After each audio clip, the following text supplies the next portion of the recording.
स्पर्धा परीक्षेची तयारी करणाऱ्या सर्व मित्रांचं मी प्राध्यापक दशरथ नवरे उत्कर्ष स्पर्धा परीक्षा या चॅनलमध्ये स्वागत करतो. विद्यार्थी मित्रांनो नमस्कार. आज आपण संख्या हा घटक पाहणार आहोत. मित्रांनो, संख्या आणि गणित यांचं नातं अगदी अतूट आहे. म्हणजे संख्या असल्याशिवाय गणित नाही. जर गणिताला जर पूर्णत्व आणायचं असेल तर ते गणितामध्ये संख्या असणं आवश्यक आहे. म्हणजेच गणित हे संख्येशिवाय अपूर्ण आहे. मित्रांनो, गणितामध्ये तुम्हाला जर परफेक्ट व्हायचं असेल, गणित जर तुम्हाला उत्कृष्टरित्या अगदी चांगल्या प्रकारे जर सोडवायचं असेल तर गणितामधील जे काय 4 मूलभूत संकल्पना आहेत त्या संकल्पना तुम्हाला येणं आवश्यक आहे. त्याची पहिली संकल्पना आहे बेरीज, दुसरी आहे वजाबाकी, तिसरा आहे गुणाकार आणि चौथा आहे भागाकार.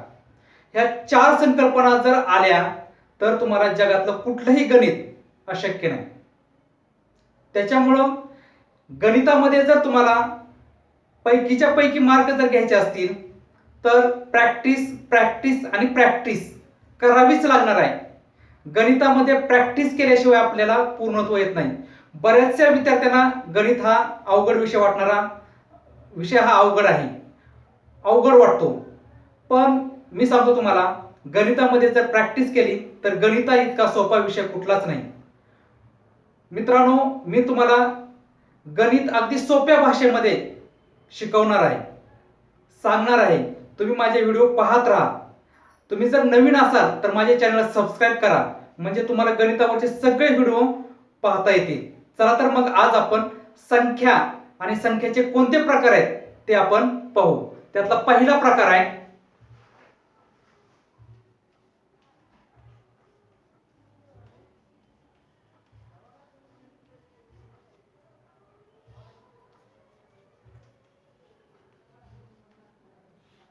नैसर्गिक संख्या. मित्रांनो, नैसर्गिक संख्या म्हणजे काय? तर आता मी जो काय प्रकार लिहिलेला आहे त्याच्यामध्ये एक हा अंक आहे.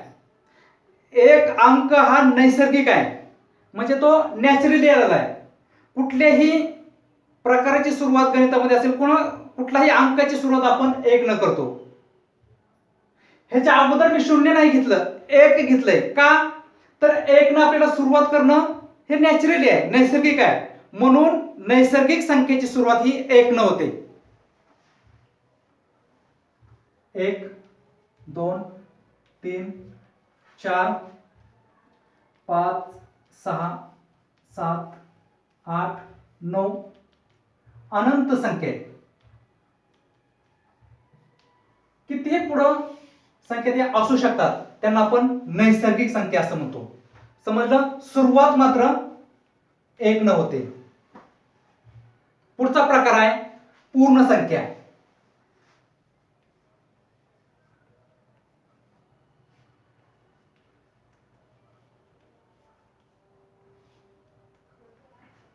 मित्रांनो, नैसर्गिक संख्या आपण पाहिल्या 1 2 3 4 5 6 7 8 9. पुढं अनंत आहे. पण ह्या संख्येला जर पूर्णत्व आणायचं असेल तर ह्या 9च्या पुढे काहीतरी अंक असणं आवश्यक आहे.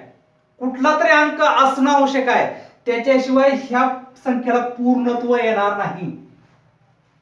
आणि हे जर पूर्णत्व जर यायचं असेल तर शून्याचा शोध लागला आणि संख्या तयार झाली 10.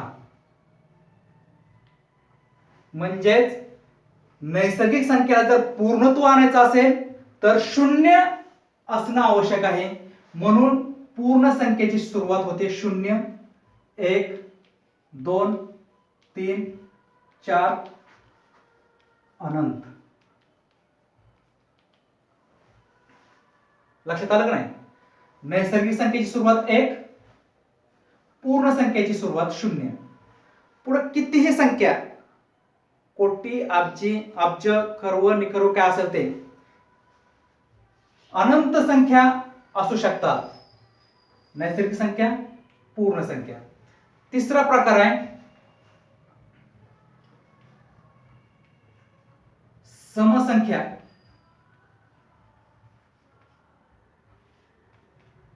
आता बघा, समसंख्या म्हणजे काय? कोणत्याही संख्येला 2 ने भागले असता जर बाकी 0 येत असेल तर ती संख्या असते समसंख्या. किंवा संख्येच्या एकक स्थानी 0, 2, 4, 6, 8 हे जर अंक येत असतील तर ती असते समसंख्या. बघा 0, 2, 4, 6, 8 हे जर अंक येत असतील तर ते असते समसंख्या. किंवा दोन संख्याला जर 2 न किंवा समसंख्येनं जर भाग दिला, जर बाकी 0 येत असेल तर ती संख्या असते समसंख्या.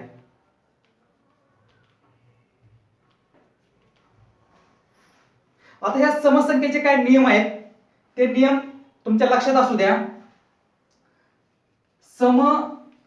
समसंख्याची बेरीज,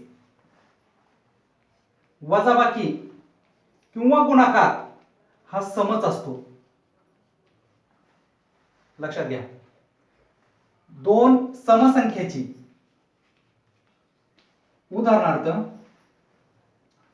6 + 4 10, 6 - 4 2, 6 × 4 24. एकक स्थानी 0 आहे म्हणून ती संख्या आहे सम. म्हणजे समसंख्येची बेरीज असो, म्हणजे दोन समसंख्येची बेरीज असो, गुणाकार असो किंवा वजाबाकी असो, जे काय उत्तर येतं ते समच असतं. लक्षात घ्या. समजलं. पुढचा प्रकार विषम संख्या.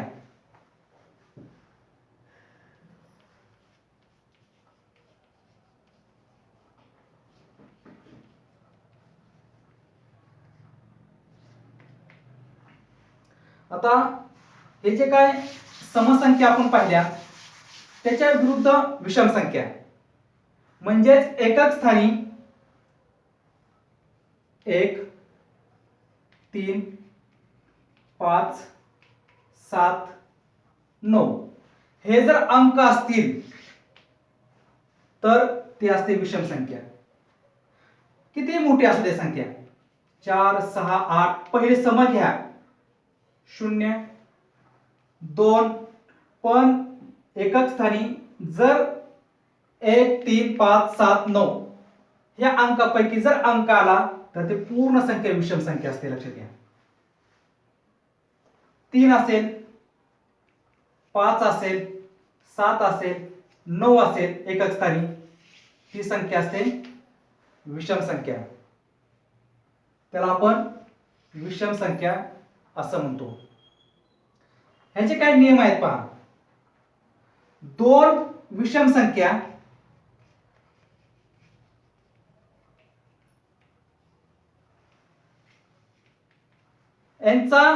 यांची बेरीज किंवा वजाबाकी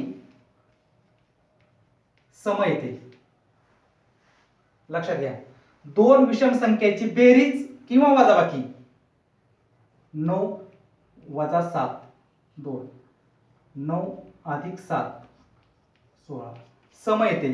पण दोन विषम संख्याचा गुणाकार मात्र विषम येतो. 7 × 5 = 35. लक्षात घ्या. समसंख्याची बेरीज वजाबाकी, विषम संख्येची बेरीज वजाबाकी, गुणाकार कसा येतो ते लक्षात आलं.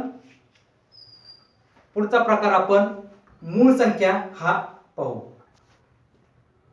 पुढचा प्रकार आहे मूळ संख्या. आता मूळ संख्या म्हणजे काय मित्रांनो, व्हिडिओ मोठा होतोय तरी पण काय हरकत नाही, पण तुम्ही तो व्हिडिओ पूर्ण पहा म्हणजे संख्याचे प्रकार तुम्हाला अगदी सोप्या भाषेमध्ये समजतील. बघा मूळ संख्या आहेत टोटल आहेत 25. म्हणजे 2, 3, 5, 7, 11, 13, 17, 19, 23, 29, 31, 37, 41, 43, 89, 87 पर्यंत ह्या टोटल संख्या आहेत 25. आता हे जे काय मूळ संख्या आहेत ते सुरुवात आहे 2 पासून. तुम्हाला प्रश्न पडला असेल 1 पासून का नाही.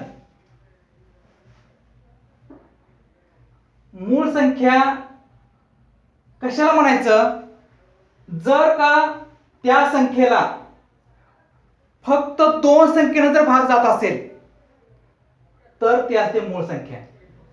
लक्षात घ्या. 2 ह्या संख्येला 1 न भाग जातो किंवा त्याच संख्येनं 2 न भाग जातो, म्हणून ती आहे मूळ संख्या.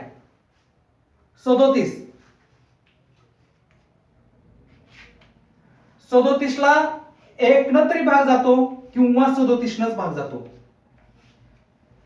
फक्त 2 संख्येने जर भाग जात असेल तर ती असते मूळ संख्या. 1 ही जी काय संख्या असेल त्या 1 ला फक्त एकच संख्येने भाग जातो, दुसरी संख्या नाही, म्हणून 1 मूळ संख्या नाही. लक्षात आलं का.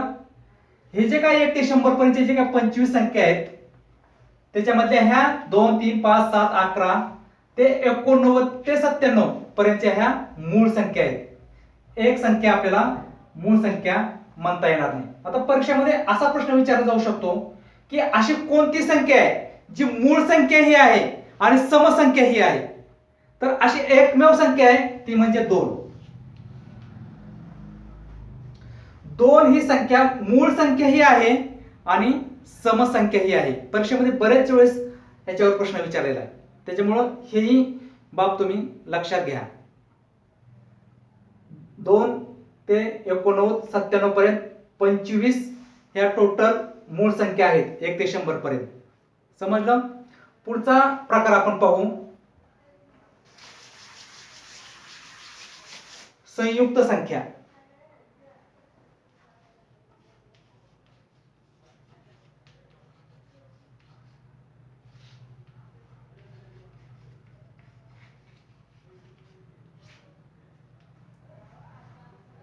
आता संयुक्त संख्या म्हणजे काय. आता इथं जी काय संख्या असेल त्याला 2 संख्येने भाग केला, 1 आणि 2. पण संख्येला जर 2 संख्येच्या व्यतिरिक्त 3 4 संख्येने जर भाग जात असेल तर त्याला म्हणायचं संयुक्त संख्या. उदाहरणार्थ 4 ला 1 न भाग जातो, 4 ला 2 न भाग जातो, 4 ला 4 न पण भाग जातो, म्हणून 4 ही संख्या आहे संयुक्त संख्या. अशा 1 ते 100 पर्यंत 74 संख्या संयुक्त आहेत. म्हणजेच मूळ संख्या 25 अधिक 1 बरोबर 26. 1 ते 100 मध्ये ह्या 26 संख्या सोडून राहिलेल्या सगळ्या संख्या ह्या संयुक्त संख्या आहेत. समजलं. पुढचा प्रकार आहे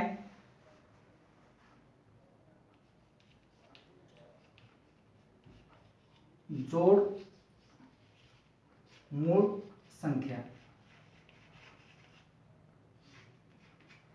ह्या जे काय जोड मूळ संख्या आहेत त्याच्यामध्ये जे काय क्रमाने येणारे ज्या संख्या आहेत मूळ संख्या त्याच्यामध्ये फक्त 2 चा फरक असतो. अशा संख्या आहेत 8. कोणत्या कोणत्या आहेत मुद्दाम इथं असं लिहिलेलं आहे बघा. 3 ते 5 2 चाच फरक आहे. ज्या क्रमाने मूळ संख्या आहेत त्याच्यामध्ये 2 चाच फरक आहे. 5 ते 7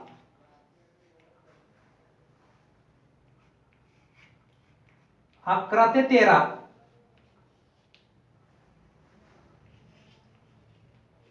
17 ते 19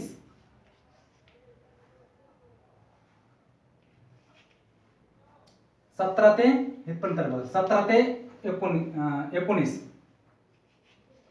29 ते 31 हे 19 ते 31 41 ते 43 59 ते 61 आणि 71 ते 73. म्हणजेच 3 ते 5, 5 ते 7, 2चाच फरक आहे. 11 ते 13, 17 ते 19, 29 ते 31, 41 ते 43, 59 ते 61, 71 ते 73. ह्या 8 संख्या आहेत. 1 2 3 4 5 6 7 8. ह्या 8 संख्या ह्या जोड मूळ संख्या आहेत, लक्षात राहू द्या. म्हणजे क्रमाने जे काय दोन मूळ संख्या आलेल्या आहेत त्यांच्यामध्ये फक्त 2चा फरक आहे. 3 ते 5 2चाच, 5 ते 7 2चाच, 11 ते 13 2चाच, 17 ते 19 2चाच फरक आहे. अशा 8 संख्या आहेत म्हणून त्यांना आपण म्हणतो जोड मूळ संख्या. समजलं? पुढचा प्रकार आपण पाहू. पुढचा प्रकार आहे परिमेय संख्या. आता परिमेय संख्या म्हणजे काय? जर त्या संख्येचा वापर फक्त अंकगणितामध्येच केला जात असेल तर त्याला आपण म्हणतो परिमेय संख्या. म्हणजे त्या संख्याचा वापर आपण व्यवहारामध्ये करत नाही, त्याचा वापर फक्त अंकगणितामध्येच करतो म्हणून त्याला आपण म्हणतो परिमेय संख्या. लक्षात घ्या. उदाहरणार्थ 0 वजा 1 वजा 2. आता तुम्ही म्हणत असाल व्यवहारामध्ये कसं काय उपयोग नाही, अंकगणितामध्येच कसं काय? आता बघा, माझे तुमच्याकडं काही पैसे आहेत असं आपण म्हणतो का? माझे तुझ्याकडे 0 पैसे आहेत, माझे तुमच्याकडे -1 रुपये आहे, माझं तुमच्याकडे -2 रुपये आहेत असं आपण कधी म्हणतो का? म्हणत नाही कधी. ह्याचा वापर फक्त अंकगणितामध्येच केला जातो म्हणून त्याला म्हणतो परिमेय संख्या. अशा अनंत आहेत. इकडेही 1 2 3 4 इकडेही अनंत आहेत अंकगणितामध्ये, त्याचा वापर केला जातो म्हणून त्याला म्हणायचं परिमेय संख्या. फक्त अंकगणितामध्येच त्याचा वापर होतो, व्यवहारामध्ये होत नाही.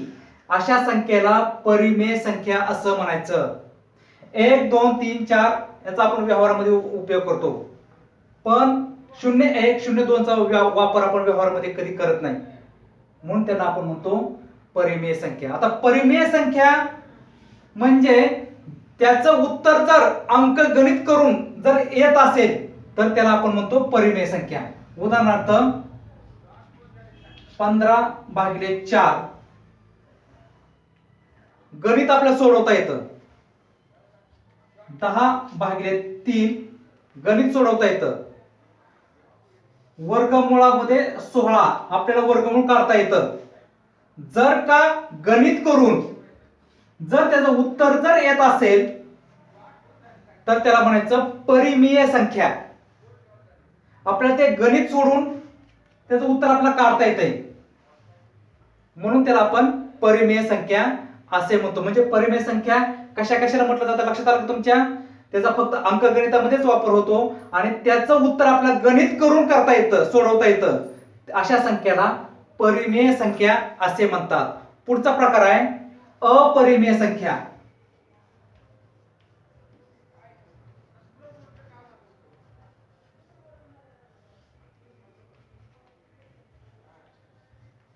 अपरिमेय संख्या. अपरिमेय संख्या म्हणजे ज्या संख्येचं उत्तर आपल्याला गणित करून काढता येत नाही, त्यासाठी लॉग टेबल चाच वापर करावा लागतो. त्यावेळेसच त्या गणिताचं उत्तर मिळतं. त्याला म्हणायचं अपरिमेय संख्या. उदाहरणार्थ वर्गमुळात 7 वर्गमुळात 10 ह्याचं उत्तर आपल्याला लॉग टेबल किंवा कॅल्क्युलेटर याच्या मार्फतच काढावं लागतं.